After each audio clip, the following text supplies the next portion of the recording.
연일 우리 요즘에 뉴스 중에 정부의 부동산 정책에 많은 국민들이 열이 받아 있습니다.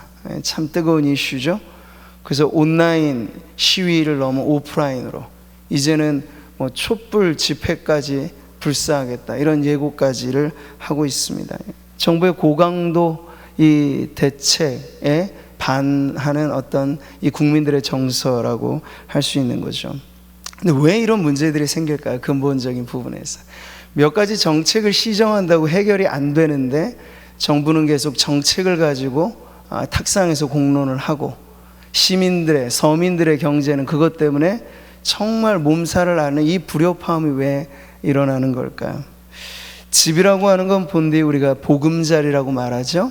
이 보금자리의 원뜻은 새들이 알을 놓고 지내는 아이고 그 자그마한 새 집을 말해요. 둥지를 말해요.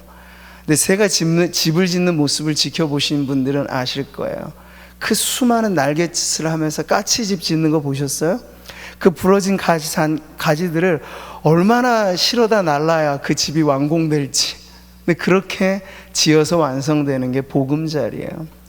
그래서 사람의 집도 새의 집과 같이 편안한 안식처였으면 좋겠다 해서 보금자리라는 말을 쓰는 건데, 이제 세상이 바뀌어서 사람들은 보금자리로 만족하지 않죠. 이 집이라고 하는 걸 자산의 가치, 부동산이라고 말을 합니다. 보금자리란 말 대신에 부동산이라고 말을 하고요. 재테크라고 하는 말이 거기에 다 들어가 있어요. 그러니까 어떤 인간의 정감 어린 이 처소로서의 집은 사라져버리고 이 돈으로서 점수를 매기는 그러한 가치의 교환의 대상이 되어버린 거죠. 옛날에 우리는 사실 다세대 주택이 일반적인 형태였습니다. 한 지붕 세 가족이라고 하는 말이 아주 정겹게 들려왔죠. 그렇게 새들어 살고 주인집과 함께 서로 인심을 나누고 그렇게 살았단 말이에요. 근데 지금은요, 1인 가구 시대로 접어들면서 저마다 자기만의 지붕을 원하는 거예요. 더부살이는 싫고. 그런데 어때요? 이 수요는 급증하는데 공급의 물량이라든지 거기에 따르는 어떠한 집값에, 땅값에 이 문제가 서로 균형을 이루지 않다 보니까 이제 더 이상 내 보금자리는 이 세상에 없나 보다 하고 일찌감치 집을 얻는 것을 포기하는 청년 세대가 속출하고 있는 것이죠. 여러분, 이 지구상의 여러 많은 도시 중에, 선진화된 나라 도시 중에 집값이 제일 비싼 도시가 어딘지 아세요? 홍콩이 10년째 1위를 내주지 않고 있습니다. 지금 홍콩이 여러 가지 많은 악재나 문제들이 있죠. 그런데 지금도 집값은 떨어지지 않아요. 그래서 홍콩에서 아주 평균의 집 한 채 얻으려고 하면요, 그냥 소소한 거 말하는 거, 호화주택이 아니고 월급쟁이가 한 푼도 쓰지 않고 21년을 모아야 간신히 일반의 주택 하나를 얻을 수 있는 데가 홍콩이라는 거예요. 근데 지금 우리 대한민국 수도 서울 수도권도 지금 만만치 않게 집값이 계속 고공행진을 하고 있는 거죠. 그러니까 집값의 문제가 아니에요. 제가 오늘 서두에 이 말씀을 드리는 건 오늘 본문 말씀하고 무관한 것 아니니까 잘 귀담아 들으시면 됩니다. 집값만의 문제가 아니에요. 도시의 문제예요. 더 크게 살펴보면 현대 많은 사람 이제 나라가 어디 나라냐 보다 더 중요한 건 내가 어느 도시에 사느냐를 더 중요하게 생각합니다. 미국이라고 하는 나라가 전체로서 선망의 대상이었던 건 이미 오래전 이야기고, 미국이라고 하는 나라 안에도 사람들이 선호하는 도시는 몇몇 손꼽는 도시들이 있는 거죠. 그래서 그 도시에 내가 산다라고 하는 건 내가 미국 사람이다라는 것보다 훨씬 더 우월감을 가져다주는 이제는 도시화 시대를 살고 있습니다. 그러니까 도시에는 인구가 과밀을 하다 보니까 우리나라의 근본 이 도시 과밀, 수도권 집중 현상은 전체 국토의 12%도 안 되는 좁은 이 면적에 인구의 절반이 살고 있어요. 그게 지금 초도시화 현상이라고 하는 거예요. 그러니까 아무리 집을 지어내고 뭐 그린벨트 문제를 이렇게 거론해도 인구의 과밀 현상이 해결되지 않는 한 집값이라든지 거주하는 이 모든 생활의 안전성은 보장이 안 되는 거죠. 그래서 모든 문제가 이 도시화에서 많이 발생합니다. 집값 문제를 포함해서 도시 공해 문제라든지 그 범죄 문제라든지 이 모든 것들이 지금 인구가 과밀하여지는 도시화 현상과 함께 일어나고 있는 문제라는 걸 알 수 있어요. 자, 오늘 우리는 느헤미야의 이 본문이 이전에 우리가 몇 장을 줄곧 영적 부흥과 이 공동체성의 회복이라고 하는 주제로서 길게 이어왔던 이 느헤미야의 서사 구조가 이제 역사적인 연대기로 다시 돌아와서 예루살렘 성벽 재건 이후에 예루살렘 성 안에 오늘날과는 정반대 문제, 인구 과밀의 문제가 아니라 인구가 너무 적어서 문제였던 당시의 도시 문제를 해결하기 위해서 느헤미야, 총독 느헤미야가 도시 건설가로서의 꿈을 펼치는 역사적인 이런 전환점이 오늘 본문에 새롭게 이어지게 되는 겁니다. 여기서 우리는 무엇을 보냐면 하나님의 큰 그림을 보는 거죠.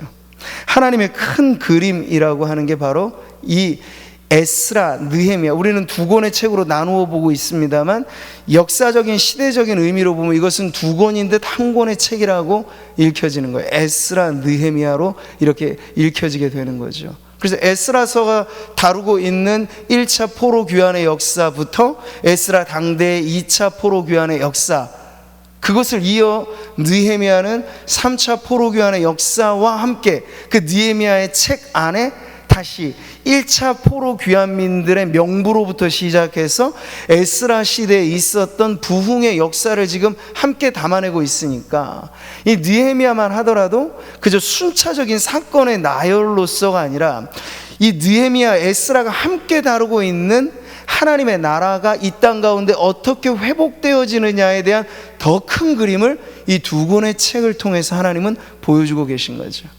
그래서 여러분 1차 포로귀환 스룹바벨을 중심으로 해서 그때 사명은 무엇이었습니까? 성전 재건이었죠. 그리고 2차 에스라를 중심으로 일어난 2차 귀환민들의 사명은 공동체성의 회복이었습니다.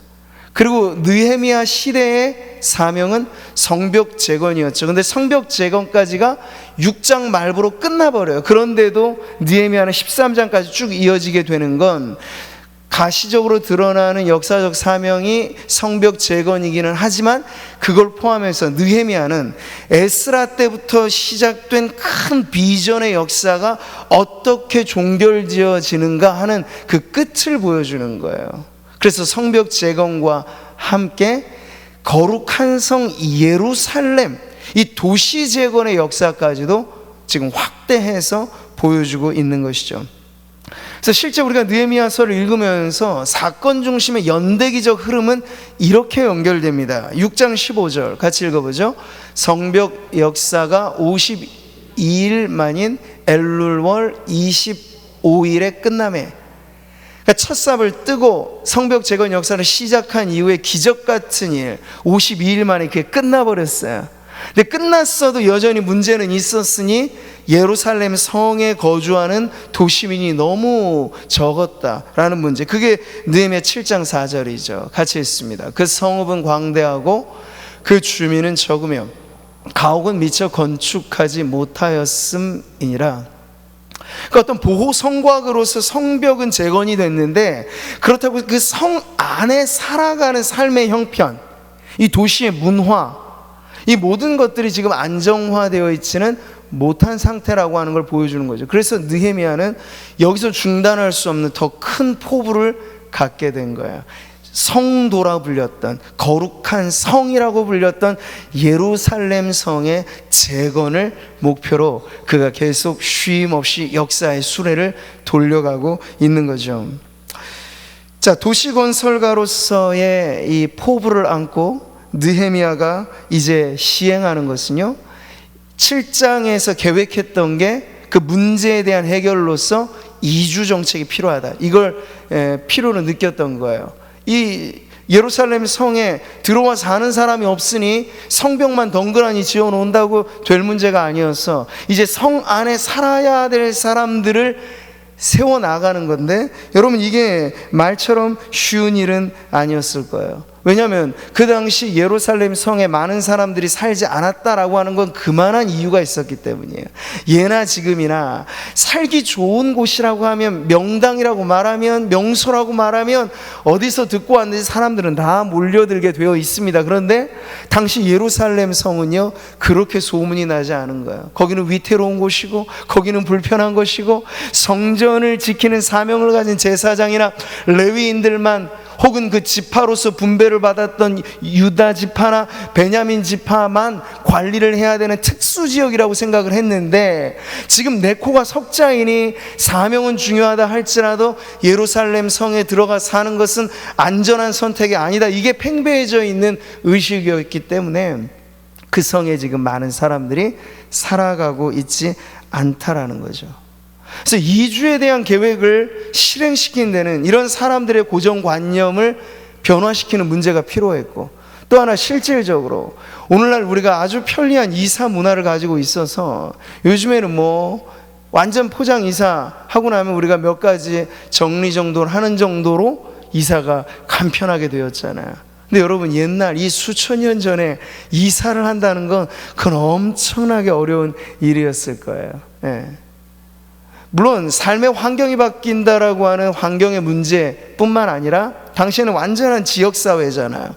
거기에 모든 관계가 태어나고 나서 죽을 때까지 한 지역을 벗어나지 않는 삶의 형태였다고요.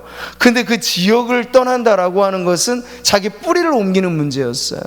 그렇기 때문에 인간의 관계망의 완전한 변화를 의미하는 이 이주에 쉽게 결정을 내리기는 어렵다는 걸 우리가 이해할 필요가 있겠죠. 자, 그럼에도 불구하고 느헤미야는 여기에 겹겹이 이런 문제성이 있음에도 불구하고 도시 재건의 프로젝트를 위해서는 반드시 이 문제를 돌파해내야 된다 하는 그러한 기준을 가지고 이 문제를 해결해 갑니다. 그랬을 때 여러분, 이 해결의 실마리 혹은 첫 단추가 끼워지는 대목이 바로 오늘 본문 1절에 나와 있어요. 앞부분이죠. 같이 읽겠습니다. 백성의 지도자들은 예루살렘에 거주하였고.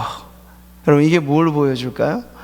앞에서부터 우리는 계속 에스라 시대에서부터 부흥과 개혁과 새바람이 일어날 때 백성들만 시키고 윗분들은 그냥 뒷짐지고 있는 그런 모습이 아니었어요.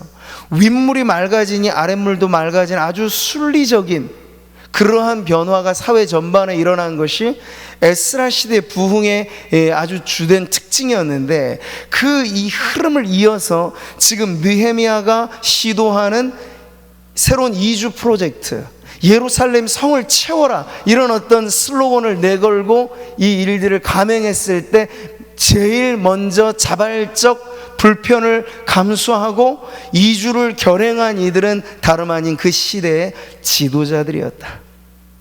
요즘 보세요 여러분, 집을 팔라고 해도 공직자들이 집을 안 팔죠. 아무리 뭐 청와대에서 뭘 얘기를 해도 측근들도 안 팔아요. 지금 이런 우리는 현상을 보면 공직사회라든지 이 세상의 지도자들이 자발적 불편을 감수하는 책임 있는 리더십을 발휘하고 있는가라는 기준으로 두고 보면 여전히 우리는 안타까운 마음을 금할 길 없는 모습을 보는 거죠. 근데 당신은 달랐다는 거야. 지도력의 최대 관건은 여러분 뭘까요? 그것은 책임감입니다. 이 책임감이라고 하는 건 무거운 거죠. 근데 사회이든 교회이든 마찬가지로 지도자들로 세움받은 하나님의 일꾼들이 그 리더십을 인정받는 가장 빠른 길 역시도 권리를 행사하는 게 아니라 의무와 책임을 감당함으로써 하나님께서 지도력을 세워주셨구나 하는 걸 입증하는 것이에요. 근데 지금 당시 느헤미야의 이주 프로젝트의 제일 앞자리에 그 책임감을 짊어지고 있는 이들이 바로 백성의 지도자들이었다 하는 것에서 우리는 그 리더십이 참으로 아름답게 세워진 사회인 것을 보게 되는 거죠. 여러분, 영국의 청교도 운동이 일어나서 그 핍박을 피하여 당시 지금의 미국이죠, 신대륙 뉴 잉글랜드로 이 필그림 파더스라고 불렸던 순례 무리들이 갔을 때 그들이 영국에서는 누리지 못했던 신앙의 자유를 위하여 건설하고자 했던 도시 건설 프로젝트가 있습니다. 이름하여 언덕 위의 도시라는 것이었어요. 이게 무슨 말일까요? 언덕 위의 도시. 이건 마태복음 5장에 나와 있는 말씀을 모토로 해서 세우는 거예요. 같이 한번 읽어보죠. 너희는 세상의 빛이라. 산 위에 있는 동네가 숨겨지지 못할 것이요. 바로 저 표현이에요. 산 위에 있는 도시, City of a Hill이라는 표현을 하고 있어요. 언덕 위의 도시. 그러니까 모두가 보아도 숨겨지지 않는 그 위치에 있는. 근데 여러분, 이런 것이 사실은 편하자고 말하자면 불편한 것이겠죠. 모두가 다 바라보는 곳에 있으면은 시선에, 그러니까 이 많은 이 책임 있는 자리에 올라가면 올라갈수록 많은 시선이 주목하여 보잖아요. 그래서 책임감도 요구가 되어지는 거고. 근데 지금 청교도들이, 우리 신앙의 선조들이 건설하려고 했던 도시, 또한 교회라고 하는 공동체는 바로 이런 것이었어요. 언덕 위에 있는 동네처럼 숨겨지지 않는 아우라를 가지고, 그래서 그 빛으로서 그 언덕 아래, 산 아래에 있는 사람들에게 선한 영향력을 나타내는 그러한 하나님의 나라의 이 세상 버전이라고 하는 목표를 가지고 그들이 그 꿈을 실현해 가려고 애를 썼던 것이죠. 지금도 미국의 맨하탄이라고 하는 첨단 도시, 엘리트들이 아주 집중해서 살아가고 있는 그 도시에 신앙이 많이 퇴조를 이루고 무신론이 팽배해져 있는 그곳에서 도시 선교와 도시 목회라고 하는 아주 중요한 이 목회 슬로건을 가지고 귀하게 열매를 맺으면서 사역한 이 팀 켈러라고 하는 목사님이 있어요. 그분은 이 현대 도시화의 현상 가운데 도시에 세워진 교회는 시골이나 산간 벽촌에 세워진 교회와는 이미 생태적인 입장에서의 차이가 너무 틀리기 때문에 도시의 목회라고 하는 건 어떤 면에서 매우 선교적인 이 접근이 필요하다, 이런 것을 통해서 아주 괄목할 만한 교회의 성장과 그리고 영향력을 나타내는 이 목회를 한 분인데요, 이분이 이 복음과 삶이라고 하는 책에서 이 도시 목회에 대한 비전을 이렇게 표현을 하였습니다. 우리 같이 한번 읽어보죠. 우리는 산 위에 있는 동네가 되어야 한다. 그것이 무슨 의미일까? 크리스천들이 세상이 볼 수 있도록 산 위의 도시가 되어야 한다는 것의 의미를 알면 참으로 놀랍다. 즉 우리가 대안적 도시가 되어 우리의 삶이 빛나서 천국의 도시의 영광을 세상에 보여주어야 한다. 바로 이런 뜻이에요. 여기서 지금 도시 자체를 목회의 대상으로 바라보는, 그래서 도시 안에 있는 교회가 단순히 그냥 모이는 의미로서의 교회가 아니고 모였다가 흩어지는 성도들의 그 흩어지는 영향력. 그래서 천국 비유를 예수님이 말씀하셨을 땐 누룩이라고 말씀하잖아요. 스며드는 거잖아요. 스며들어서 영향력을 나타내는 것. 겨자씨라고 말하잖아요. 처음엔 작지만 점점 왕성해지는 것. 교회는 또 하나님의 나라는 도심 안에서 이와 같아야 된다라고 하는 비전을 이렇게 제시해 주고 있는 거죠. 말하자면 오늘의 교회는 이 도심이라고 하는 세속 도시 안에서 천국의 모델 하우스가 되어야 한다는 거예요. 여러분 한번 따라해 보실까요? 교회는 이 땅에 세워진 천국의 모델 하우스다. 아파트 분양을 하기 전에 이 모델 하우스를 먼저 짓잖아요. 그래서 건물이 다 지어지지 않아도 이 완공되면 이럴 것입니다 라고 하는 걸 미리 보여주는 거예요.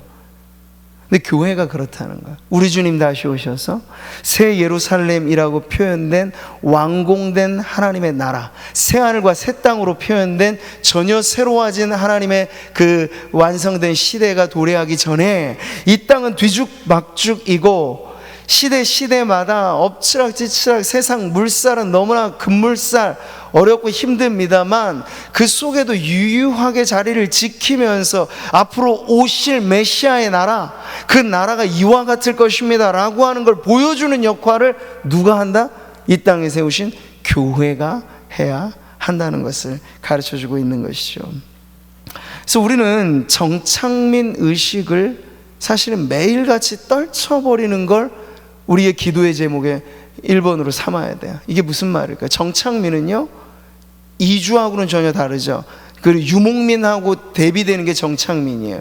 그 지역에 아예 뿌리를 내려버리고 있는 거. 그래서 조금 더 정착민은 모험심이 사실은 강하지 않아요. 근데 이주민들은 어떨까? 유목민들은 어떨까요? 어디 옮기고 하는 걸 두려워하지 않아요. 근데 하나님의 백성들은 이 땅의 정착민과 유사하기보단 천국 노마드 인생이라고 말하죠. 천국 유목민과 같이 살아야 된다라는 이야기를 하는 거예요. 그걸 가장 잘 보여주는 대표적인 인생이 누굽니까? 바울이잖아요. 바울이 예수님 만나고 나서 그는 죽는 그 순간까지 어느 곳 하나 뿌리내림이 없이 계속해서 천국 노마드 인생을 살았어요.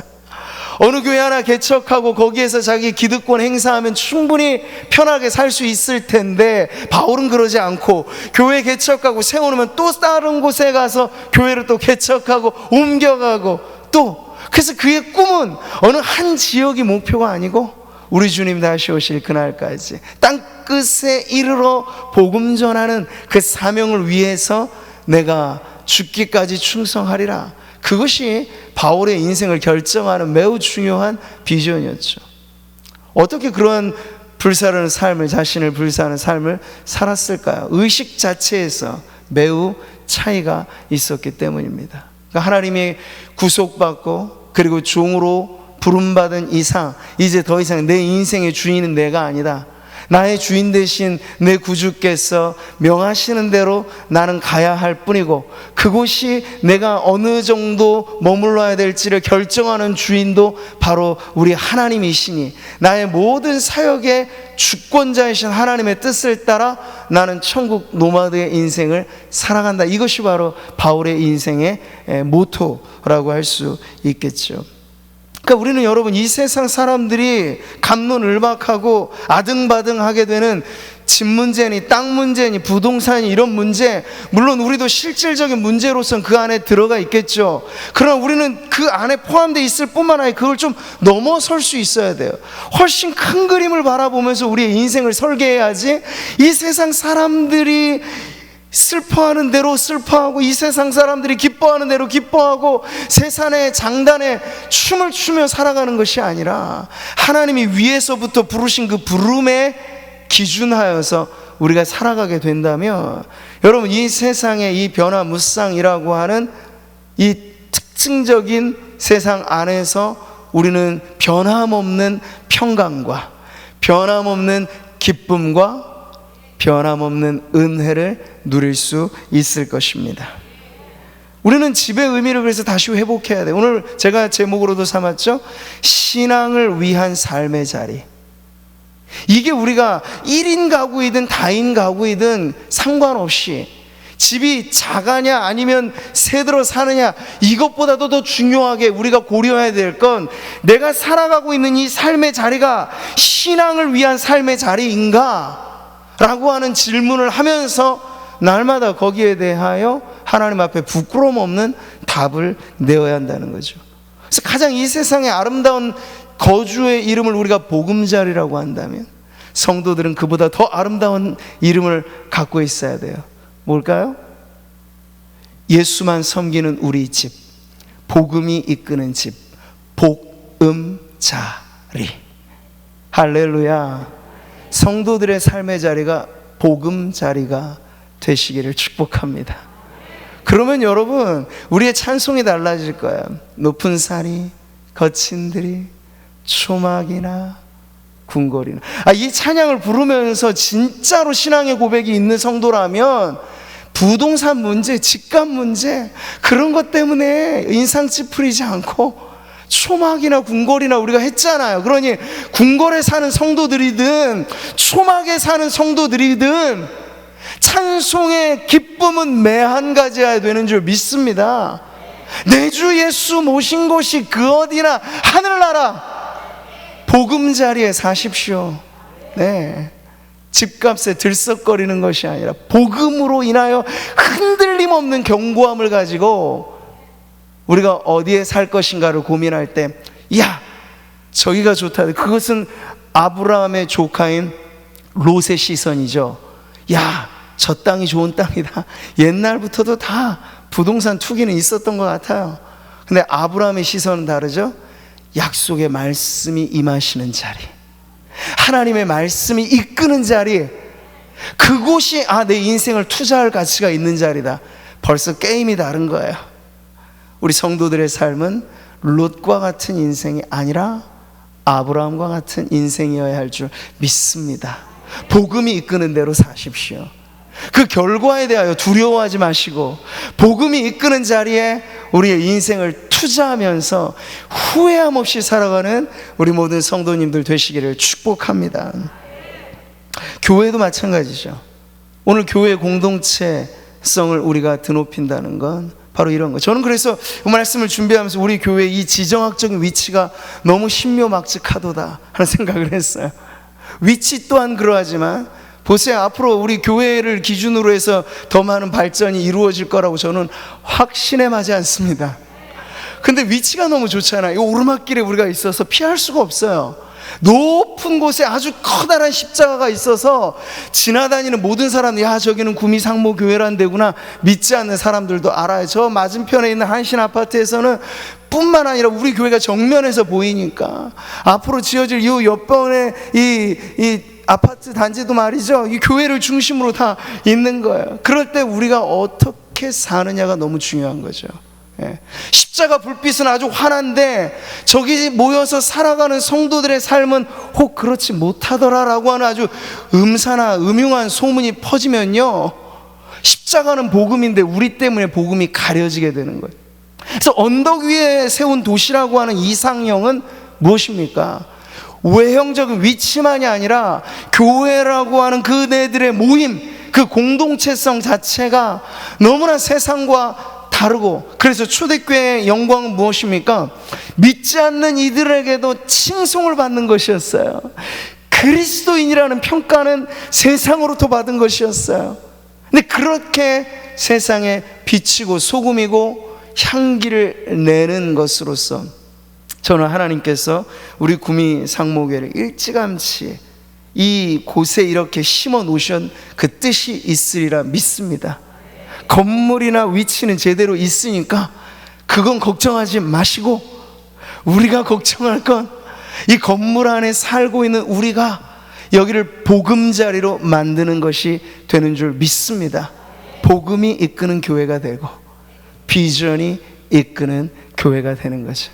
그저 때가 되면 모였다 흩어지더라 이합 집산처럼 보여지는 게 아니라 저들의 모임에는 뭔가 다른 것이 있다, 저들은 흩어져서도 선한 향기가 나는구나, 바로 이러한 복음의 자리로 우리가 성도 개인의 삶의 자리가 바뀔 뿐만 아니라 우리 교회의 공동체성이 그렇게 변화된다면 하나님의 나라는 우리를 통하여 이 도시를 뒤흔들고 변화시킬 줄 저는 확신합니다.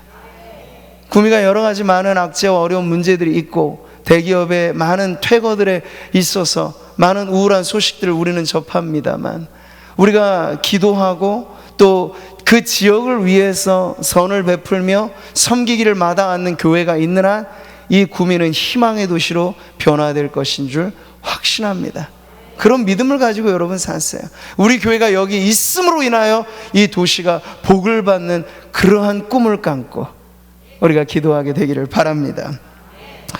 자, 오늘 본문에서 예루살렘성 이주 프로젝트의 지도자들이 앞서 적극적으로 참여하였다 뿐만 아니라 이 일에 차출된 사람들이 있었으니 바로 1절 후반절에 이와 같습니다. 같이 읽겠습니다.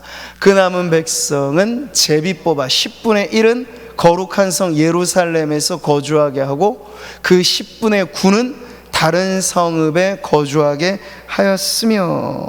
자, 여기 지도자들의 솔선수범뿐만 아니라 백성들의 자원함이 합의된 결론을 이루어서 이거 매우 쉽지 않은 결론을 도출해낸 거예요. 그냥 가만히 자기 지역에 살고 있는 사람, 이들을 제비 뽑아다가 뽑힌 사람들은 이주를 해야 되는 결정을 내린 거예요. 근데 여러분요, 만약 이 결정에 백성들이 합의를 하지 않았다면 이게 이루어질 문제입니까? 이루어질 수 없는 거예요. 누가 이걸 강제한단 말인가요? 강제할 수 없어요. 그런데 지금 이 결과가 그대로 되었다라고 하는 것은 이런 어려운 결정에 온 백성들이 아멘으로 화답을 했기 때문에 이 도시 이주 프로젝트가 성공리에 맞춰질 수 있었다는 거예요. 가나안 정복 이후에 여러분, 북이스라엘, 남유다로 이분화되어져 있는 분열 왕국 시대 이전까지만 해도 이 북쪽 지방의 10개 지파와 남쪽 지방의 2개 지파, 그것이 솔로몬 이후에 분열 왕국 되어졌을 때 북이스라엘의 10개 지파, 남유다 왕국의 2개 지파, 유다와 베냐민 지파가 바로 그 지역을 지키고 있었어요. 그러니까 예루살렘이라고 하는 자그마한 도시는 유다 지파와 베냐민 지파가 분배받은 땅이었고 유다 왕국의 핵심 자리였단 말이죠. 그래서 지금 오늘 우리가 길게 나와 읽지는 않았습니다만 3절부터 쭉 이어지는 2주에 가담한 지도자들과 백성들의 그 내용 안에는 대부분 유다 자손들과 베냐민 자손들이 많이 포함되어 있고, 그리고 성전을 중심으로 일하는 제사장들과 레위 사람들의 명부가 여기에 쭉 기록되어져 있어요. 그런데 이들만이 아니라 지금 더 많은 곳에서 이 이주가 필요했던 사람들을 채우기 위해서 온 국민들이, 온 백성들이 동의한 건 10분의 1 원칙을 여기에 적용한 거야. 재밌죠? 10분의 1이라고 하는 건 우리는 소득에 기준한 11조의 원리로만 알았는데, 지금 이 도시 재건의 막대한 프로젝트가 가동될 때 그 아이디어를 여기에 적용시켜 놓고 있는 거야. 참 묘하게도 이 11장의 말씀 이전에 나와 있는 10장에 회복된 헌신의 내용에 뭐가 있었습니까? 11조의 삶이 회복되는 내용이 나와요. 그랬더니 이제는 물질의 문제만이 아니라 그보다 더 큰 문제, 인생 전체가 달려있는 이 2주라고 하는 문제에도 10의 1의 원리를 적용해서 이 난관을 극복하고 있는 이 공동체성을 우리가 지금 보고 있는 거죠. 엄청난 변화가 지금 여기에 일어난 것입니다. 여러분 한번 화면을 참조해 보시면 그 당시 제가 예전에도 비슷한 그림을 한번 보여드린 적은 있긴 한데요, 느헤미야 강해를 하면서 저기 나와 있는 검은색 지역 있죠? 이게 예루살렘이에요. 그래서 지금 다윗 시대를 쭉 기준으로 했을 때 이 두 번째 나와 있는 게 솔로몬 시대의 이 면적이 저 정도였어요. 그리고 인구가 5,000명 정도로 예루살렘, 그러니까 아주 그 당시 오늘날의 도시와 비교할 수는 없죠. 그 정도의 거주민이 있었는데 히스기야 시대에 이것이 엄청나게 불어납니다.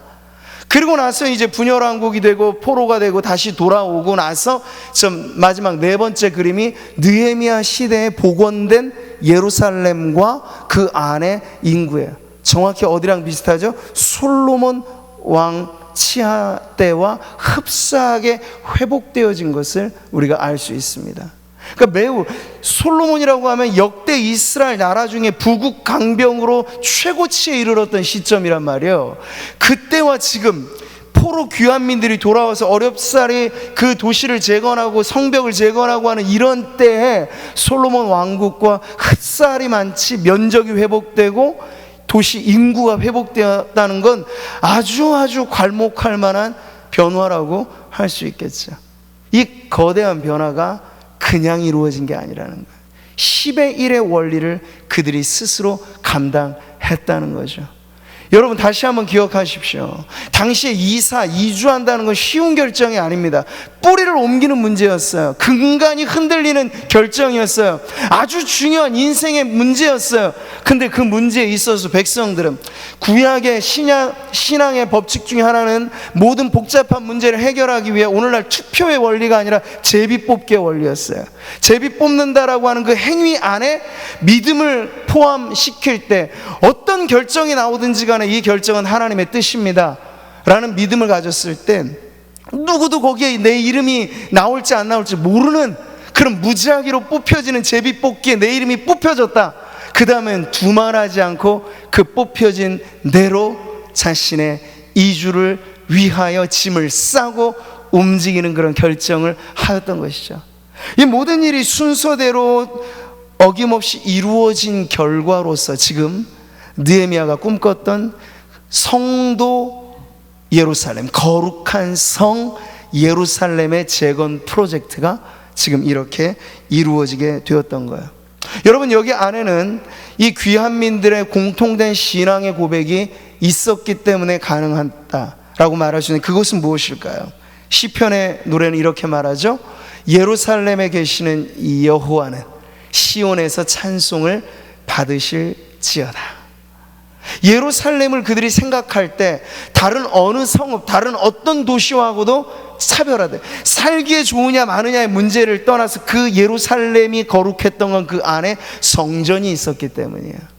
성전을 모시고 있는 도시로서 거룩한 성이라 불려진 이 예루살렘에 대해서 온 백성들의 마음 가운데는 사모하는 남다른 기대와 소망이 있었던 것이죠.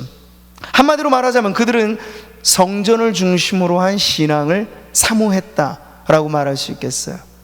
시편의 노래가 말해주듯이요, 같이 읽습니다. 주의 궁정에서의 한날이 다른 곳에서의 첫날보다 나은즉 악인의 장막에 사는 것보다 내 하나님의 성전 문지기로 있는 것이 좋사오니. 할렐루야. 이 고백이 여러분의 신앙의 고백 되시기를 바랍니다. 정말 그러기를 바라요. 1000대 1의 여러분 비교라면 이건 비교할 수 없는 이야기를 하는 거잖아요.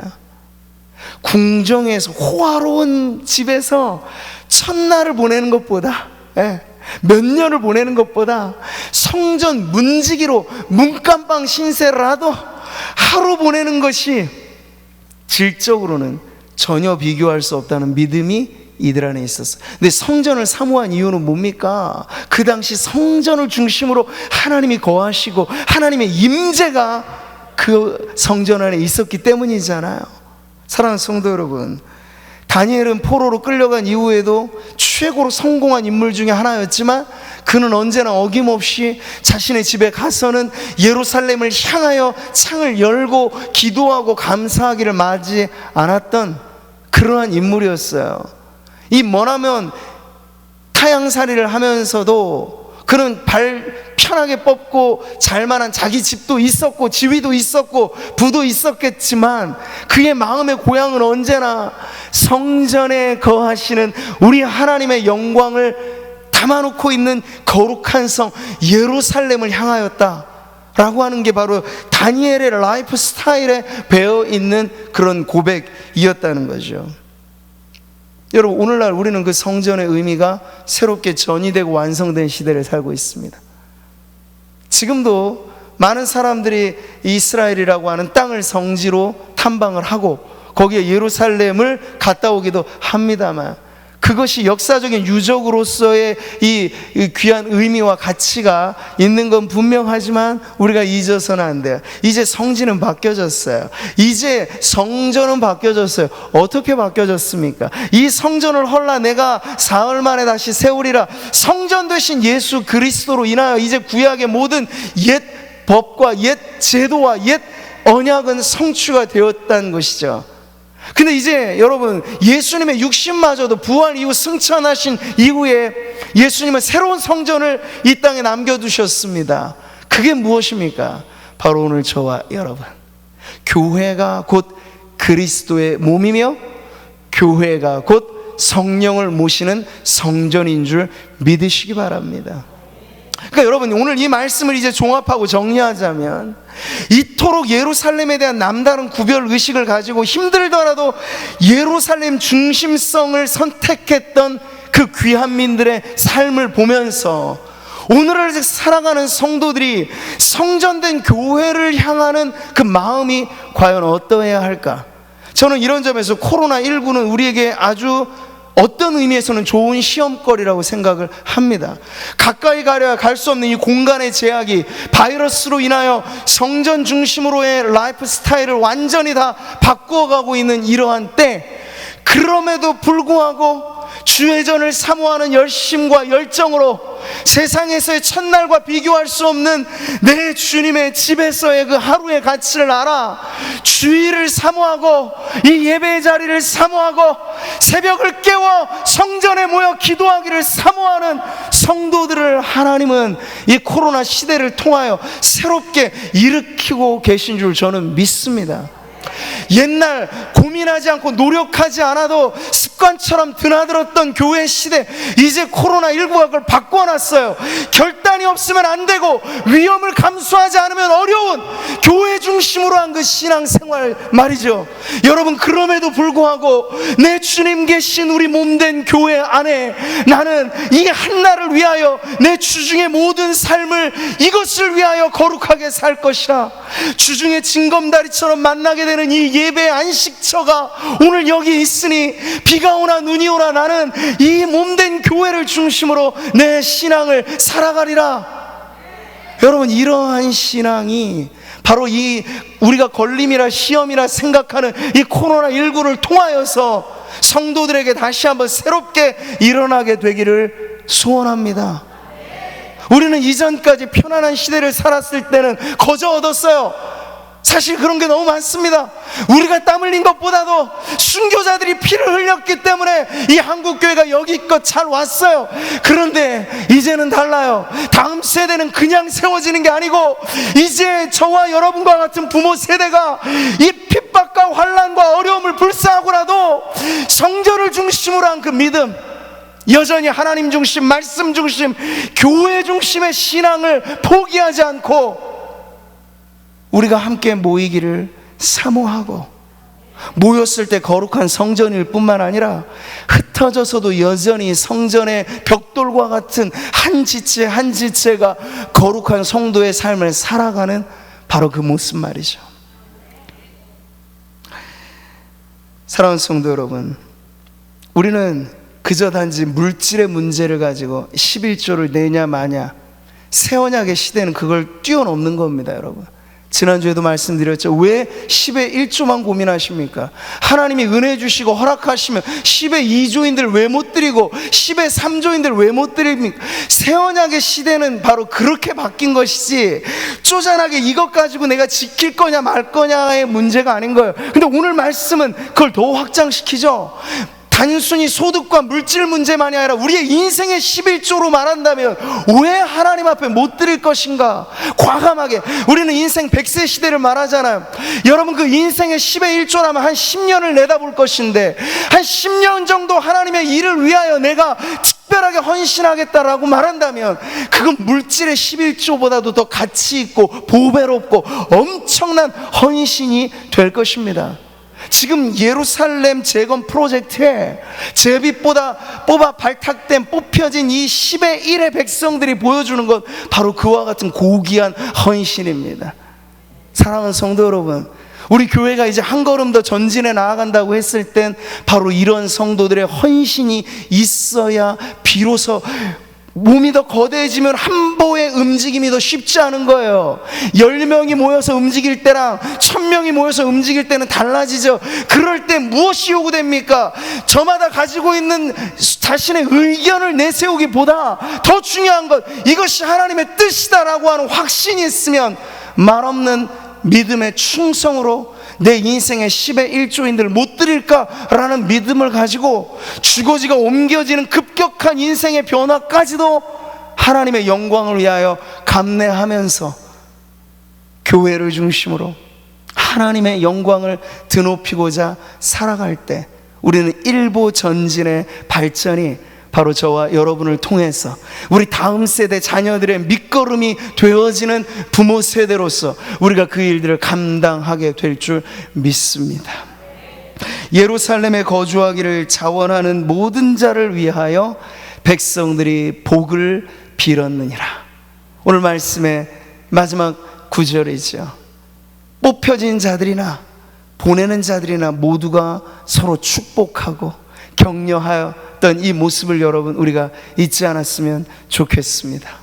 우리에게도 마찬가지로 성도들이 저마다의 분깃을 가지고 저마다의 달란트를 가지고 저마다의 은사를 가지고 이 모양 저 모양으로 섬길 때 그건 다름이지 틀림이 아니고 서로가 서로에게 대한 헌신을 오히려 격려해주고 칭찬해주고 축복해주기 마다 않는 그런 교회가 다름 아닌 언덕 위에 세워진 도시처럼 산 위의 동네가 숨겨지지 못할 아름다움을 가지고 이 세상 어떠한 집단과 조직에 내놓아도 손색이 없을 만한 세상을 살리는 교회로서 하나님 앞에 쓰임받게 될 줄 믿습니다. 그러니 우리에게 부딪혀오는 앞으로의 모든 고민과 인생의 숙제들을 풀어갈 때 기준점을 분명히 하십시오. 신앙을 위한 삶의 자리가 되어야지 내 삶의 문제를 위해서 하나님의 영광을 끌어대는 것이 아니라 하나님을 중심으로 내 인생이 돌아간다라고 하는, 지구를 중심으로 태양이 도는 게 아니라 태양을 중심으로 지구가 돈다는 것이 자연의 법칙이듯 우리의 인생도 하나님의 영광을 위하여 내 재능, 내 물질, 내 모든 건강, 이것이 바쳐지고 드려지는 삶을 살아가리라. 이런 결단으로 다시 한번 오늘 우리를 살게 하신 하나님 앞에 생존 그 이상의 거룩한 삶으로서 나아가는 저와 우리 모든 성도 한 분 한 분, 우리 모든 교회 가족들, 모든 지체들 되시기를 주님의 이름으로 축복합니다.